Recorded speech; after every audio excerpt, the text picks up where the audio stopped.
Bien, buenas noches, hermanos. Vamos a iniciar la clase. Estamos en fecha 21 de agosto. Vamos a iniciar lo que es los dos versículos que respaldan nuestro devocional. El título es La hipocresía. Desechando pues toda malicia, todo engaño, hipocresía, envidias y todas las detracciones. Primera de Pedro 2:1 y Proverbios 4:24. Aparte de ti la perversidad, perdón, de la boca y aleja de ti la iniquidad de labios. La hipocresía. La hipocresía del espíritu es aún más peligrosa que la maldad del corazón, porque enmascara sus iniquidades. La hipocresía consiste en disimular el propio carácter o las de las verdaderas intenciones para presentarse bajo una luz favorable e inspirar confianza. No es más que una falsificación basada de la mentira, el engaño, el fingimiento. Es incompatible, perdón, con la sinceridad y la verdad. El Señor Jesús se reveló como la verdad y lo era.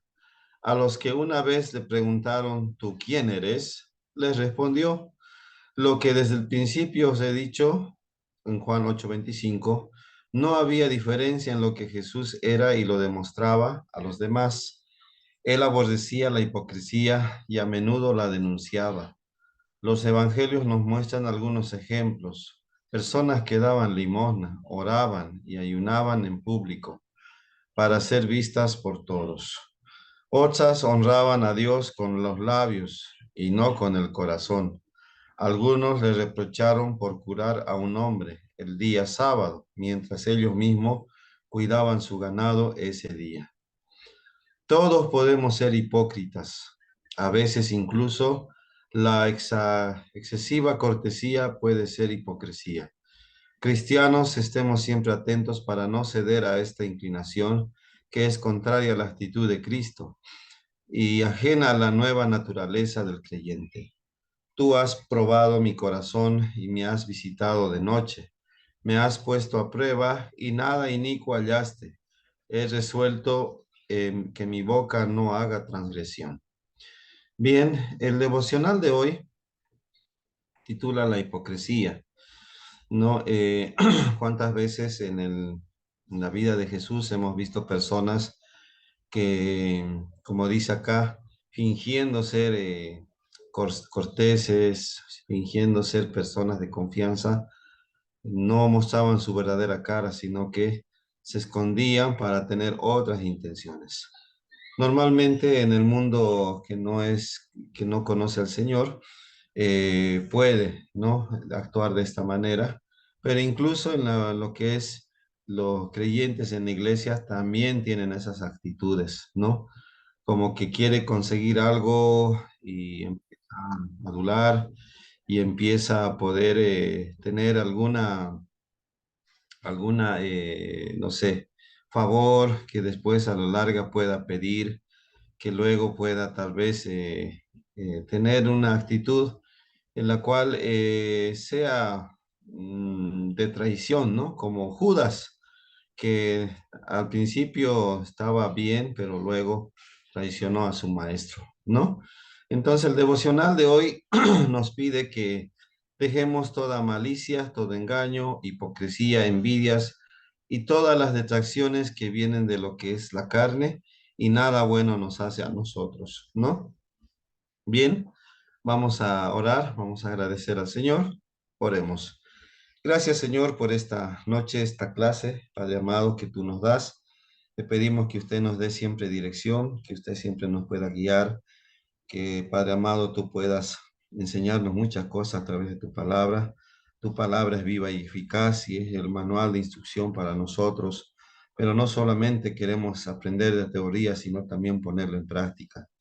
Gracias, Señor, por mis hermanos que están conectados y que van a estudiar más de tu palabra. Te agradecemos en el nombre de Jesús. Amén. Muy bien, vamos a continuar con nuestro estudio. Vamos a llevar lo que es el estudio en esta ocasión. de lo que es la bibliología, ¿ya? Eh, es un estudio que vamos a ver de lo que es el estudio de la palabra del Señor, ¿sí? Entonces vamos a ir conociéndolo en lo que es una de las ramas, ¿no? De las materias de lo que es la teología. Bien, vamos a de una vez ya entrar al estudio. Bien, la Biblia nos dice que supera a todos los demás escritos del mundo en cuanto a autoridad, antigüedad, literatura, popularidad, veracidad, perfección, origen y naturaleza. La Biblia es un libro que a pesar de los años nunca va a pasar de moda, siempre va a ser un libro actual, siempre vamos a tenerlo, por gracia del Señor, en diferentes versiones, en diferentes traducciones, en todo lo que es los modelos, tapa dura, tapa blanda, de estudio, de devocional, de bosquejos, de cronología, de teología, incluso hay, ¿no? Hay incluso Biblia para la mujer, Biblia para los jóvenes, Biblia para los niños, ¿no? Hay Biblias para los adolescentes también. Hay Biblia pastoral que ya viene con con algunas ceremonias. En fin, hermanos, la Biblia es un libro completo, ¿no? Y así también nunca baja de precio, ¿no? Más bien sube. Entonces, depende de su preferencia de usted en cuanto a Biblia, está el precio, ¿no? Hay de todo y para todos, de todos los gustos, ¿no? Entonces, este libro es como lo vamos a ver, palabra del Señor, ¿no? En la cual no va a pasar de moda. Dice, ¿no? La palabra que cielo y tierra pasarán, mas mi palabra no pasarán. Y es una promesa que hasta el día de hoy y más se va a ir cumpliendo. La bibliología tiene propósitos en cuanto al tema. Vamos a ver hoy día el origen y nacimiento de la Biblia, sus nombres, su formación, el canon de la Biblia, sus traducciones, la Biblia como revelación de Dios y el desarrollo de la revelación bíblica. Todo este contenido vamos a ir desarrollando el día de hoy y si tiene preguntas podemos hacer una pausa para poder ampliar, ¿no? Lo que es el estudio. Bien, también vamos a ver lo que es sus evidencias, de dónde se han ido formando, su inspiración, las diferentes teorías de inspiración, su singularidad o aspecto especial que lo hace diferente a los otros libros, sus elementos sobrenaturales, porque no es un libro cualquiera, no es una novela, una leyenda, una fábula, sino es palabra de Dios. Su influencia sobre la literatura secular influye también bastante y su utilidad, ¿no? Como dice en Timoteo, la palabra de Dios es útil para enseñar, corregir, instruir y también animar, ¿no? Entonces, tiene la utilidad para incluso para las personas que no conocen al Señor y más aún para los que somos creyentes y estamos en la iglesia, ¿no? Propósitos del tema en cuanto a la bibliología, perdón. Como dije anteriormente, vamos a investigar el origen de la Biblia al par de otros libros supuestamente sagrados. Vamos a verlo, vamos a ver mostrar también la evidencia que existe para dar un veredicto final de la Biblia. Examinamos lo que muestra la historia, la arqueología, la ciencia, todo. Entonces, la Biblia es un libro muy importante, ¿sí? Su origen y nacimiento. Las personas que no conocen a Dios ponen a la Biblia a la par de otros libros supuestamente sagrados, como el Corán, Confucio, Buda, Brahma, etcétera, ¿no? Que son otras religiones que también tienen sus propios libros. Y pareciera que las personas y para ellos fuera el libro uno más de la colección, ¿no? Pero la Biblia es única en su origen, es palabra del Señor, ¿no? Nos dice en Primera Tesalonicenses, si podemos buscar, capítulo 2, Primera de Tesalonicenses, capítulo 2, verso 13. Dice así: por lo cual también nosotros, sin cesar, damos gracias a Dios de que cuando recibisteis la palabra de Dios, que oísteis de nosotros, la recibisteis no como palabra de hombres, sino según es verdad la palabra de Dios, la cual actúa en vosotros los creyentes. Entonces, la palabra de Dios es única en su origen, ¿no? Es inspirada por Dios y enseguida vamos a ver que su, lo que es la historia trasciende, ¿no? Por los años, siglos y sigue vigente hasta el día de hoy. Podemos presentar también la defensa de la esperanza que hay en nosotros, como dice en Primera de Pedro. Podemos buscar Primera de Pedro, capítulo 3 verso 15. Dice así: si no santificad a Dios el Señor en vuestros corazones y estad siempre preparados, para presentar defensa con mansedumbre y reverencia ante todo el que os demande razón de la esperanza que hay en vosotros. Hay una rama también de la teología que es la apología, que nos pide que hagamos defensa de lo que es la buena doctrina, la sana doctrina, aquello que es verdadero, aquello que es útil, aquello que es digno de alabanza. En este sentido, la palabra del Señor. La Biblia no es el tipo de libro que el hombre inspira, perdón, que el hombre escribiría si pudiera. Por ejemplo, está en Gálatas, ¿no? Vamos a buscar. Gálatas capítulo 1, versos 11 al 12. Mas os hago saber, hermanos, que el evangelio anunciado por mí no es según hombre, el 12, pues yo no lo recibí ni lo aprendí de hombre alguno, sino por revelación de Jesucristo. Entonces, el hombre fue el medio en la cual la Biblia fue escrito, más la inspiración, la palabra viva, viene de Dios mismo, ¿no? El cual le da esa autoridad a lo que es la Biblia, ¿ok? Seguimos. Origen y nacimiento de la Biblia. Las pruebas que la misma Biblia presenta son de carácter sobrenatural. Es una evidencia que no puede ser producto del hombre, ¿no? Aunque sí hubo participación del hombre, ¿no? No es que vamos a decir que no participó. Sí hubo la presencia, ¿no? La participación de varios autores, ¿ok?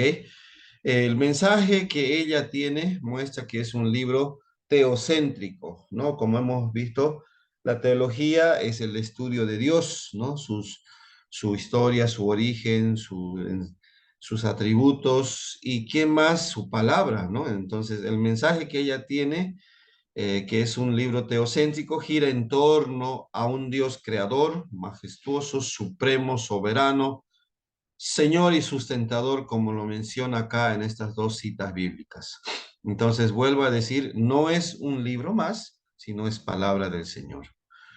Origen y nacimiento de la Biblia. La Biblia muestra que Dios es único, como lo vimos, ¿no?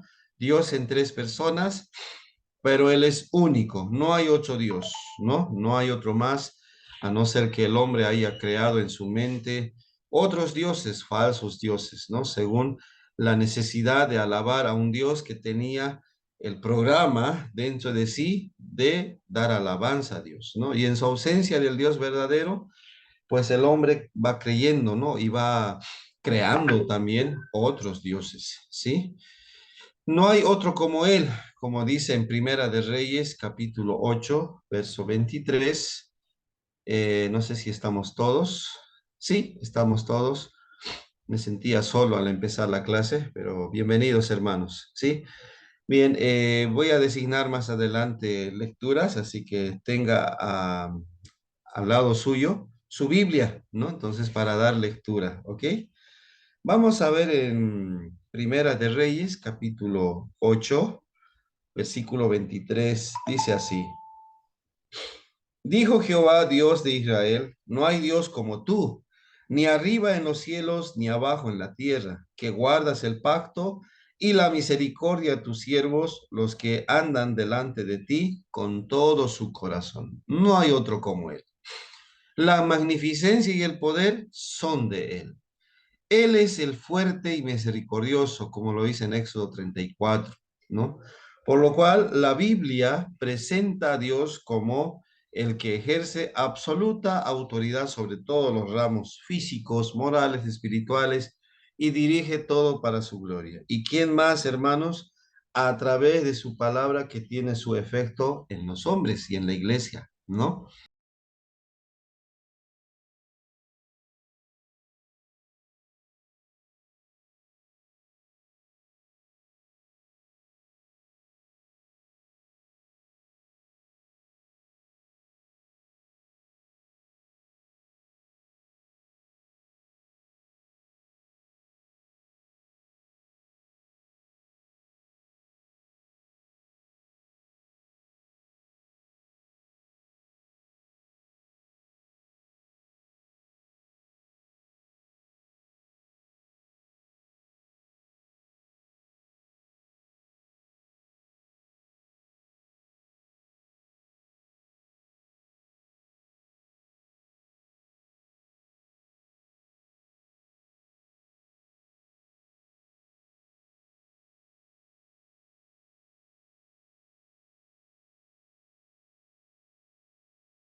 Nadie va a añadir o quitar algo que está escrito aquí, ¿no? Ninguna letra, ninguna oración, nada, ¿no? Sino se cerró la profecía.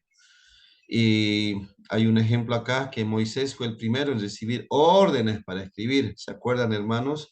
En la materia de Pentateuco, que cuando Moisés ve la zarza ardiente, tiene una primera acercamiento y comunicación con Dios, pero luego de la liberación de Israel, ya él recibe lo que es el decálogo, ¿no? Los 10 mandamientos. Y por primera vez Dios se comunica no solamente como algo, como alguien especial, ya sea Moisés y otros personajes, sino que se comunica con su pueblo a través de una palabra escrita, ¿no? En ese tiempo fue escrito en rocas, ¿no? Y por la mano de Dios, como se ve en algunos estudios, que se recibe la instrucción de Dios, ¿no? Un ratito, hermanos, por favor.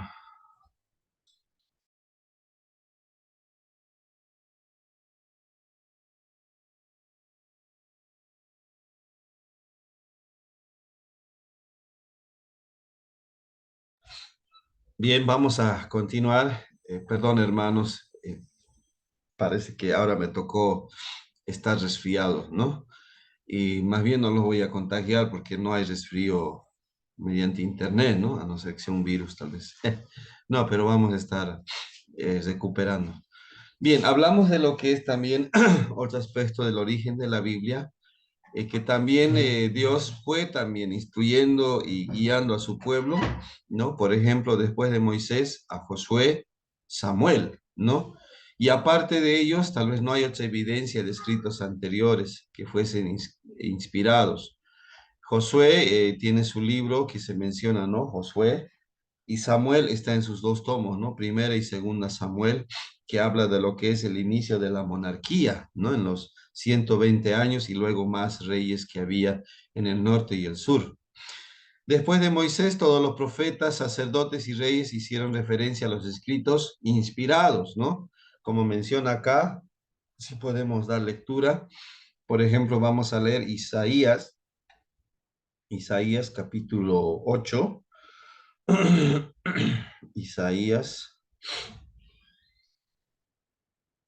aquí, capítulo 8, verso 20. Dice así: a la ley y al testimonio, si no dijeren conforme a esto, es porque no les ha amanecido, ¿no? Entonces, hay lo que es referencia a la palabra escrita, ¿no?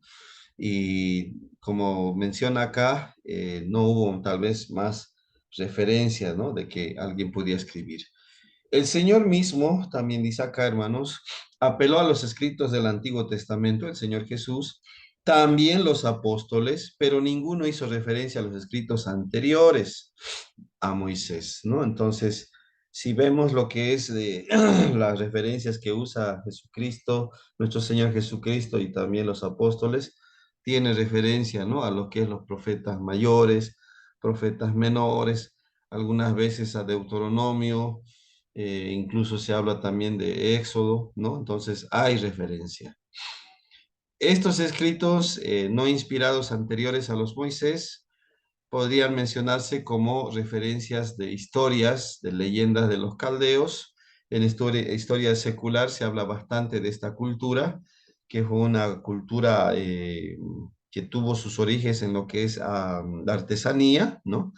Las leyes de Hammurabi, este era un idólatra, adorador del sol, y sus escritos no contienen nada, ¿no? Sobre lo que es la entrada al pecado y al mundo.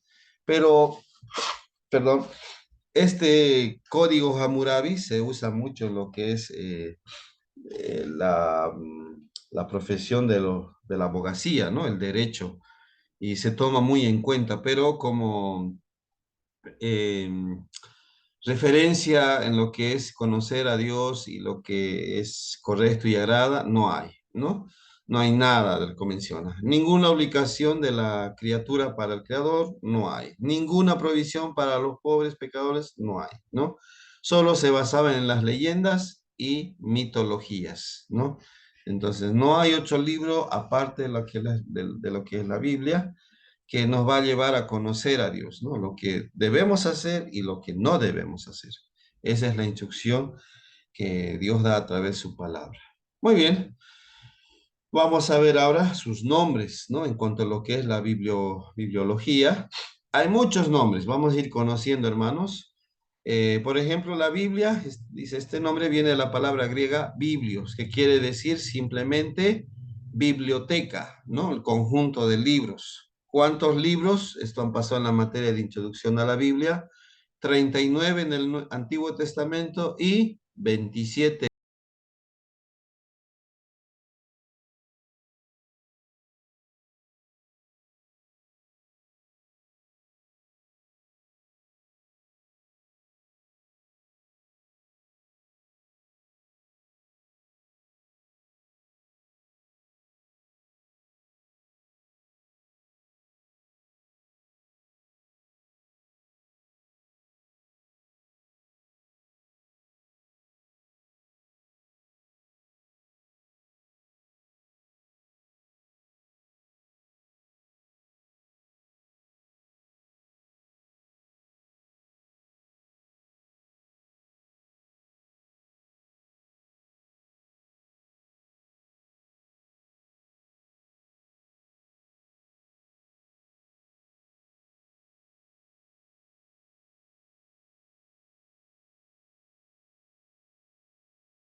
razones.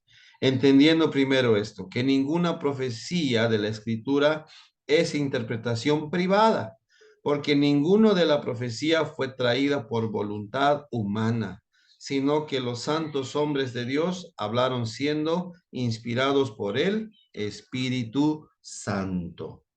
Entonces, la palabra misma refleja que hay una mente perfecta que la diseñó, organizó y que la ha guardado a través de los siglos, y su palabra nunca dejará de ser, nunca pasará de moda, ¿no? Va a ser siempre permanente. ¿Qué materiales se usaron para poder escribir la Biblia? El papiro. Esto más seguro han pasado en la materia introducción a la Biblia, pero es importante volver a recordar, ¿no? Este fue el material más común de la antigüedad, ¿no? Usado para la escritura y se hacía de una planta con el mismo nombre.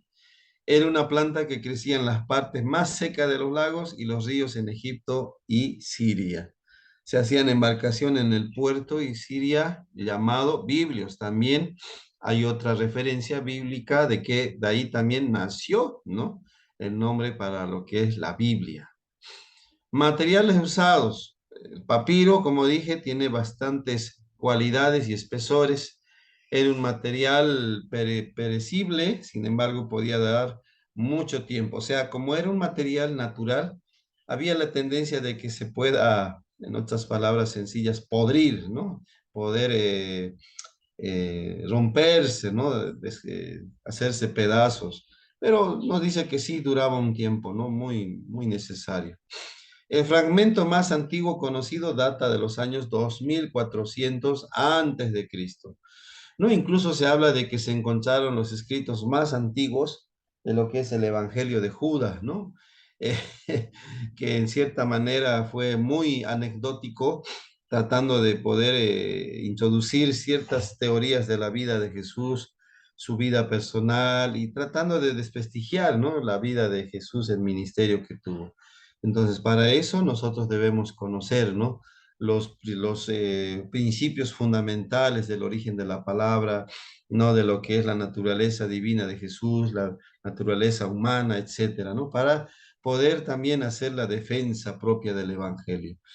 También, perdón, los indígenas antiguos sacaban las láminas, ¿no? De papiro del tallo y lo usaban para escribir. En ese entonces, ¿no?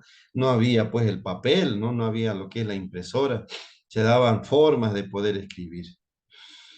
El pergamino, poco más moderno, ¿no? Este era el nombre que se le daba a las pieles curtidas de cabras, ¿no? Ovejas, antílopes y otros animales. Estas pieles se les quitaba el pelo, se lijaba con el fin de producir un material más duradero para escribir, ¿no? Entonces, la palabra pergamino proviene de la ciudad de Pérgamo, sus orígenes en Asia Menor, donde se producía por muchas décadas los pergaminos. Como experiencia personal, en un trabajo que hicimos de exposición, en la universidad sí nos dio la tarea, ¿no? De buscar pieles de ovejas, ¿no? Bueno, no fue de cabras, ¿no? No había de ovejas. Y tratamos de poder escribir, ¿no? Y realmente cuesta, ¿no? Cuesta y es difícil y tratar de cuidar ese material porque también tiene su riesgo de poder degradarse, ¿no? Como un material vivo. Entonces, requiere mucho cuidado. Materiales usados, la vitela. Este era el nombre que se le daba al cuero de ternero, ya distinto en su origen, y este se tenía de color púrpura, ¿no? Interesante. Algunos de los manuscritos que se conservan en la actualidad son de vitela púrpura, ¿no? En los museos en el Próximo Oriente, ¿no? En lo que es Jerusalén, hay, ¿no? Hay estos restos conservados. La escritura sobre la vitela teñida era generalmente de color